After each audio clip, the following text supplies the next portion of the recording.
ഈ stuffed chicken പാചകക്കുറിപ്പ് ഞാൻ ഉണ്ടാക്കാൻ പഠിച്ചു. ഇപ്പോൾ എന്റെ കുടുംബത്തിന് ഇത് വളരെ ഇഷ്ടമായതിനാൽ ഞാൻ ആഴ്ചയിൽ 2 തവണ ഇത് തയ്യാറാക്കുന്നു. 2 ചിക്കൻ ബ്രസ്റ്റുകൾ നേർത്ത കഷ്ണങ്ങളാക്കി മുറിച്ചാണ് നമുക്ക് ആരംഭിക്കുന്നത്. തുടർന്ന് ഫില്ലറ്റുകൾ പ്ലാസ്റ്റിക് റാപ്പിൽ പൊതിഞ്ഞ് ഒരു കിച്ചൺ മാലറ്റ് ഉപയോഗിച്ച് അവ മൃദുവാകുന്നതുവരെയും തുല്യമായി പരത്തുന്നതുവരെയും പതുക്കെ അടിക്കുക. തുടരുന്നതിന് മുമ്പ് നിങ്ങൾ എവിടെ നിന്നാണ് കാണുന്നതെന്ന് അഭിപ്രായങ്ങളിൽ എന്നോട് പറയുക. ലോകമെമ്പാടുമുള്ള വിവിധ സ്ഥലങ്ങളിൽ നിന്നുള്ള കാഴ്ചക്കാരെ കാണുന്നത് എനിക്ക് എപ്പോഴും ഇഷ്ടമാണ്. ഇനി നമുക്ക് ചിക്കൻ സീസൺ ചെയ്യാം.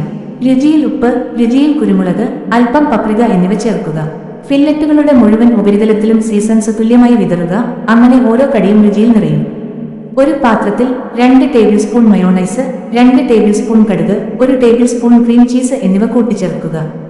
മിനുസമാർന്നതും ക്രീമിയുമാകുന്നതുവരെ എല്ലാം നന്നായി ഇളക്കുക. ഒരു കിച്ചൺ ബ്രഷ് ഉപയോഗിച്ച് ഈ മിശ്രിതം ഓരോ ചിക്കൻ ഫില്ലറ്റിലും വിതറുക. മുഴുവൻ ഉപരിതലവും മൂടുന്നുവെന്ന് ഉറപ്പാക്കുക. അടുത്തതായി ഫില്ലിംഗ് തയ്യാറാക്കുക. മറ്റൊരു പാത്രത്തിൽ 200 ഗ്രാം പൊടിച്ച മൊസറല്ല ചീസ്, 4 അല്ലി അരിഞ്ഞ വെളുത്തുള്ളി, രുചിയിൽ പാഴ്സ്ലി എന്നിവ ചേർക്കുക. നന്നായി യോജിപ്പിക്കുന്നതുവരെ എല്ലാം ഒരുമിച്ച് യോജിപ്പിക്കുക. ഇനി ഓരോ ചിക്കൻ ഫില്ലറ്റിലും ചീസ് മിശ്രിതത്തിന്റെ ഭാഗങ്ങൾ വയ്ക്കുക. പാചകം എന്നത് വെറും ഘട്ടങ്ങൾ പിന്തുടരുക മാത്രമല്ല, ലളിതമായ ചേരുവകൾ ശരിക്കും സവിശേഷമായ ഒന്നാക്കി മാറ്റുക എന്നതാണ് എന്റെ പ്രിയപ്പെട്ട ഭാഗങ്ങളിൽ ഒന്നാണിത്. ഫില്ലിംഗ് അടയ്ക്കാൻ ഓരോ ചിക്കൻ ഫില്ലറ്റും ശ്രദ്ധാപൂർവ്വം ഉരുട്ടുക. ബാക്കിയുള്ള എല്ലാ ഫില്ലറ്റുകളും ഉപയോഗിച്ച് പ്രക്രിയ ആവർത്തിക്കുക.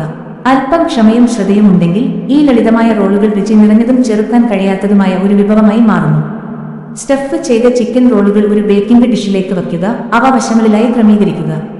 അവയെല്ലാം സ്ഥാപിച്ചു കഴിഞ്ഞാൽ ബാക്കിയുള്ള മയോണൈസ് മിശ്രിതം ഓരോ റോളിന്റെയും മുകളിൽ പൂർണ്ണമായും പൂശുന്നതുവരെ ബ്രഷ് ചെയ്യുക. 180 ഡിഗ്രി സെൽഷ്യസിൽ അല്ലെങ്കിൽ 350 ഡിഗ്രി ഫാരൻഹീറ്റിൽ പ്രീഹീറ്റ് ചെയ്ത ഓവനിൽ ഏകദേശം 40 മിനിറ്റ് ബേക്ക് ചെയ്യുക.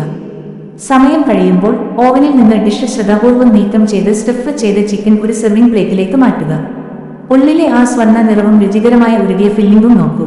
ഇതുപോലുള്ള പാചകക്കുറിപ്പുകൾ എനിക്ക് വളരെ ഇഷ്ടമാണ്, കാരണം അവ വാഗ്ദാനം ചെയ്യുന്നത് കൃത്യമായി നൽകുന്നു. സങ്കീർണമായ സാങ്കേതിക വിദ്യകളോ കണ്ടെത്താൻ പ്രയാസമുള്ള ചേരുവകളോ ആവശ്യമില്ല, പക്ഷേ ഫലം എല്ലായ്പ്പോഴും ശ്രദ്ധേയമാണ്.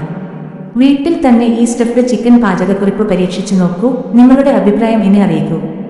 ഇതുപോലുള്ള ലളിതവും രുചികരവുമായ പാചകക്കുറിപ്പുകൾ നിങ്ങൾ ആസ്വദിക്കുന്നുണ്ടെങ്കിൽ ഈ വീഡിയോ ലൈക്ക് ചെയ്യാനും സബ്സ്ക്രൈബ് ചെയ്യാനും നിങ്ങളുടെ സുഹൃത്തുക്കളുമായും കുടുംബാംഗങ്ങളുമായും പങ്കിടാനും മറക്കരുത്.